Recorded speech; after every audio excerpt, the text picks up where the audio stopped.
दुसरा बैल मैदानात चोराडे मध्ये आज फायनलला पात्र झाली होती गाडी। असा आपला गाव काय? शंभूबाजी ग्रुप खडकवासलाकरांचा काशी। काशी कोणावर नियोजन केलं होतं? माहेश्वरचा एक महादा म्हणून दुसरा कोण होता, हा, त्याच्याबरोबर नियोजन केलं होतं। नियोजन कोण करतं? आमचे माऊस बंधू आहेत प्रवीण शेठ दसवडकर, तेच नियोजन करतात। गुलाल किती आहेत आता? काशीचे गुलाल भरपूर आहेत, यशाचे दादाचे। 1.5 महिन्यात चांगले 10-12 गुलाल। 1.5 महिन्यात 10-12 गुलाल। ह्या फाटीव आपल्या चोराडे फाटीव कुठं राहिला होता, म्हणजे कुणा बरोबर राहिला होता? एक सवा आता मागे ते सोबत 2 सहा राहिला सलग, 5-3 सहा, एक सहा पल्ला मुळशीचा बैल होता। म्हणजे ज्या चोराडे फाटीव येईल एकच दार मार खाल्लाय, ते बी तो बैल शेजारचा बैल दुसरा तासात शिरला म्हणून मार खाल्ला नाही, ते बी गाडी फॉल झाली होती त्यावेळेस मार खाल्ला नाही। ज्या वेळेस आम्ही चोराड्याच्या मैदानात निकालात बसलो होतो, फक्त गाडी फॉल झाली त्या दिवशी। त्यावेळेस या पुण्यभूमीने आम्हाला गुलालच दिलेला आहे। आता काशी मोठ्या मैदानात कुणाबर पळालाय? मोठ्या मैदानात हा पहिला सोपतो इंद केसरी मन्या पळायचा, हा, तो मन्याचा जोडीदार याने चांगली 40-45 टू व्हीलर सप्त जेसीबीचा मानकरी, थारचा मानकरी।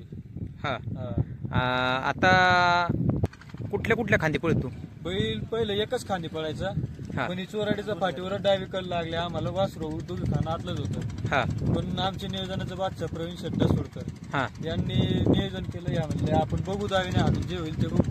हा, बैल डावीने हाणला, त्या दिवशी डोळ्याचं पारणच फेडलं बैलाने, एवढा बैल होता। काय झालं होतं? बैल शेमी काढला बैलाने डावीकडे, पहिल्यांदा झुकलं, पहिल्यांदाच पहिल्यांदा चुकला आणि सेमी काढली होती। आणि त्या दिवशी कितवा नंबर केला होता? त्या दिवशी 3 का 4 नंबर केला, 3 नंबर केला होता। आज कितवी झालाय? आज आपण ते आज काय झालं? सर आम्हाला चान्स दिलता, सामना निकाल झाला होता। हा, आणि ते सांगितले कमिटीने की संगनमत करा। हा, ते ज्या सामना निकाल घेतला होता आमच्या सोबतच्या गाडीने, हा, शेतकरी लोक आले म्हणले की तुमचं एवढं नाव मोठं आहे, तुम्हाला नेहमीच गुलाल होतात, त्यावेळेस आम्हाला संधी द्या, आमची गाडी पळू द्या, आमची घरची गाडी, त्यावेळेस आम्हाला संधी द्या। म्हणलं ठीक आहे, त्यांच्या विनंतीला मान दिला, म्हणलं तुमची गाडी पळवा, आणि आम्ही काही पळवली नाही गाडी। आणि त्या गाडीने फायनलला गेली, फॉल झाली होती गाडी, ती सुट्टीला त्यांचा प्रॉब्लेम झाला, त्यामुळे शेवटचा नंबर मिळाला त्यांना। तर सगळ्यांना समाधान मानावं लागलं। शेवटी 8 पायाचा माळा आहे, जे होईल ते काय हारजीत घ्यावी लागते, पचवावी लागते। बरोबर, हार आम्ही पचवलेले आहेत। आणि आता 4 दिवसापूर्वी पेडगावच्या मैदानामध्ये 1100 गाड्यांच्यातून आमचा ज्या संपूर्ण महाराष्ट्रामध्ये संघर्ष योद्धा म्हणून ज्या बैलाला संबोधलं जातं, असा आमचा खडकवासलाकरांचा बुलेट फायनलला पात्र झाला। आणि आमच्या सगळ्यांचं स्वप्न या बुलेटनी काय त्याला की पूर्ण केलं, आणि हिंदकेसरी बैल झाला। आता बुलेटचं तुम्ही सांगितलं, आता बुलेट पण तुमचाच आहे। चोराडे मैदानात 1 नंबर केला होता, हा, तर काय सांगताल बुलेट बद्दल? बुलेट बद्दल आम्ही काय सांगावं, सगळे सांगतात, ते लोक सांगतात। संपूर्ण महाराष्ट्राला परिचित असा शंभूबाजी ग्रुप खडकवासलाकरांचा बुलेट आहे, संघर्ष योद्धा म्हणून त्याला संबोधलं जातं। असंख्य मुलाखती युट्यूब चॅनलवरती, असंख्य चॅनलवरती त्याचे उपलब्ध आहेत। अगदी बैल जरी खाली पळायला गेला तरी फक्त समालोचकांचं जरी ऐकलं तरी अक्षरशः अंगावरती शहारे आणि काटे येण्यासारखं ते शब्द असतात त्यांचे, की बैल अक्षरशः मरणाच्या दारातून परत आला, आणि बैल एवढा पळाला की त्यांनी सगळ्यांचं स्वप्नच केलं। कारण की आजारी 2दा ऑपरेशन केले, हो, तर काय सांगताल एवढ्या आजारातनं बरा झालाय, 2 ऑपरेशन केली, काही लोक ऑपरेशन करणे मन घरीच ठेवते ती, पण 2 ऑपरेशन केली, काय सांगताल? देवाचं रूपच, आणि कुठेतरी मागच्या जन्मीचं पुण्य म्हणावं लागेल, महादेवाच्या आशीर्वाद असेल त्याला, एवढंच सांगू शकतो। आणि काशीबद्दल काय सांगताल?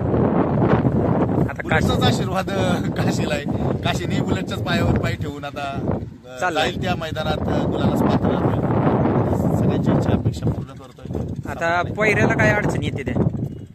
शक्यतो पायऱ्याला अडचण येत नाही, पायऱ्याला अडचणी अशा आहेत की नक्की बैल द्यायचा कुणाला, पण सगळ्यांची इच्छा असते की बाबा बुलेट बरं पळायचे, काशी बरं पळायचे, बैल सगळ्यांना मिळेल। आता एक बैल हा एका मैदानात एकदाच देऊ शकतो आपण, 4-5 दिवसातून एकदाच पळवला जातो, सकाळ दुपार संध्याकाळ तर बैल पळू शकत नाही 3 पायऱ्यात 3 जणांना। सगळ्यांना बैल मिळेल, सगळ्यांसोबत पळायची इच्छा आहे आमची सुद्धा। सगळ्यांना बैल मिळेल. आता इकडे नियोजन कोण करते ह्या आपल्या गाठाव? प्रवीण शेठ सुरकर आहेत आमचे मावस बंधू, हम्म. मेन मालक. चालते. आता तुम्हाला गाडी थांबवून आपण मुलाखत घेतल्या कारण की निघाला होता, तुम्हाला पण गडबड होती. तर मित्रांनो तुमचा नंबर सांगा. नंबर द्या. 8668615189. मित्रांनो बघा, चांगला बैल आहे आणि कुठल्या चारी खांदी पळतोय आता, कारण की तिने बघितला, टाकला नव्हता कधी डावीनं, पण तरी पण टाकून तिने गुलालात पात्र झाला होता. आणि आता आम्हाला एवढा विश्वास बसलाय बैलावर, उजीपेक्षा आम्हाला जास्त डावीवर विश्वास बसलाय बैलावर. आज विषय मी डावीनेच काढलाय बैलाने आणि बघा आम्हाला पहिला बैल उजवीने गोड्यात पडायचा, पण आता एवढा विश्वास बसलाय बैलाने डावीला कुणाला बी लागू द्या. आम्हाला तर उलट आता असं वाटतं कडत लागावं आम्हाला, डावी कुठली बी लागावं आम्हाला. अगदी देवाची साक्षी ठेवून सांगतो, आम्ही तो सेमी पुकारायचा आधीच म्हणत होतो, म्हटलं कडेने लागायला पाहिजे, कडेला लागायला पाहिजे होती गाडी. आणि 9 नंबर 10 नंबर पाकीत लागायला पाहिजे होती गाडी. आम्ही डावीने पब्लिकने आणून सेमी पास. गट बी कडेनेच काढला, सेमी बी कडेनेच काढला आज का. मित्रांनो बघा, आज गट आणि सेमी कडनच काढलाय आणि फायनलला सामना असल्यामुळं सेमीला दुसरी गाडी पळवली, कारण की एवढं मोठं मन पण करायला लागतं, कारण की दोन्हीतला एक एक बैल असतो. तरी पण तिने सांगितलं की तुमची पळवा, आणि गाडी काय कारणास्तव खाली फॉल झाली त्याच्यामुळं शेवट दिला. पण त्यांच्या लोकांचा प्रॉब्लेम झाला होता. हा, तरी पण बघा मित्रांनो, एवढं आनंद आहे की आपला बैल नंदी राहिला आहे गुलालात, हे महत्वाचं असतंय. आणि आता हे तुमचा साज आहे, तो कुणाच्या नावे पळतो? हे आमच्या लाडके जीवलग मित्र बंटी शेठ बोलते त्यांच्या नावाने बैल पडतात, त्यांच्या नावानं पळतो. हे सगळे प्रवीण शेठच पडतात.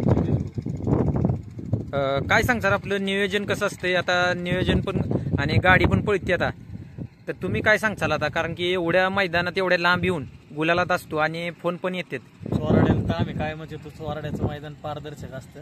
हा, बैल काय जाईन तिथं गुलाल तर करतोय. आता इथं फौजी पॅटर्न चालतो. हा, तुम्हाला निकालात काय वाटतंय? नाही इथला निकाल आम्हाला पारदर्शकच कायमच आवडतो. चोराड्याचं मैदान आम्ही कधीच सोडत आम्ही हक्काने नाही, येतो. कोणतं पण असू दे, आदत असू दे, आता उद्या आमच्या गावात बिनजोडच्या मोठ्या शर्यती आहेत. अगदी पुणे मुंबईवरनं लोक तिथं येणार आहेत सगळे. आम्ही पुण्यात नाही इकडे आलोय आज पळायला, उद्या काय पळणार. बघा मित्रांनो, असं फौजी पॅटर्न चालतो आणि त्यात चांगला निर्णय दिला जातो, योग्य तो. तुम्ही जाऊ नका, पण योग्य तो निर्णय दिला जातो, त्यामुळं एवढ्या लांबून येतात.